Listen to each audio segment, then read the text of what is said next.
าวันเลยภาษีเพราะได้หลอดไฟใหม่เลยไม่รู้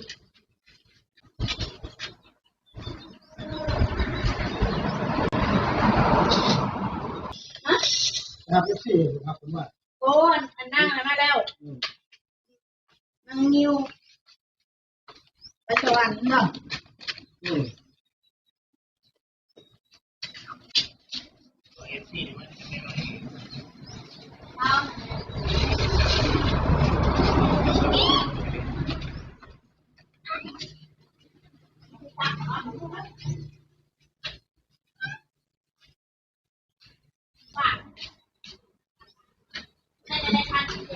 มาหน้าใช่ไหม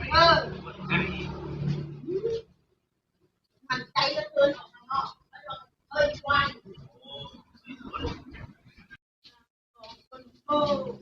เมื่อไหร่ที่ฝ่าแล้วคุณตี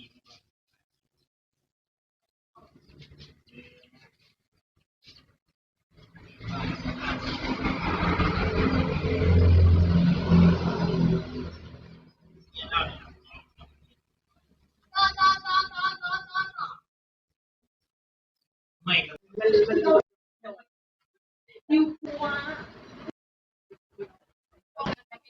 เลยก็เขาก็มีแอปมาอยากเอาตัวสีขาวใช่ไหม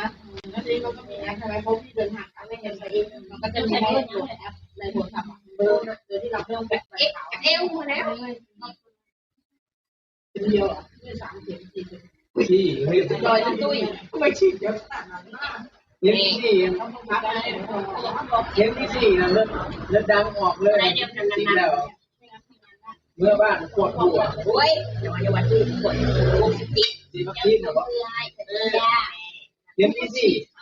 เลือดดังอันเลือดดังน้อยเลยปวดหัว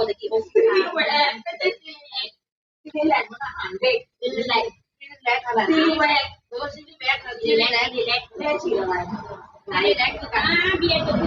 มันหมดแล้วน้องพ่อกำลังไปเอาน้องพ่อปุ่นเนี่ยยกเลย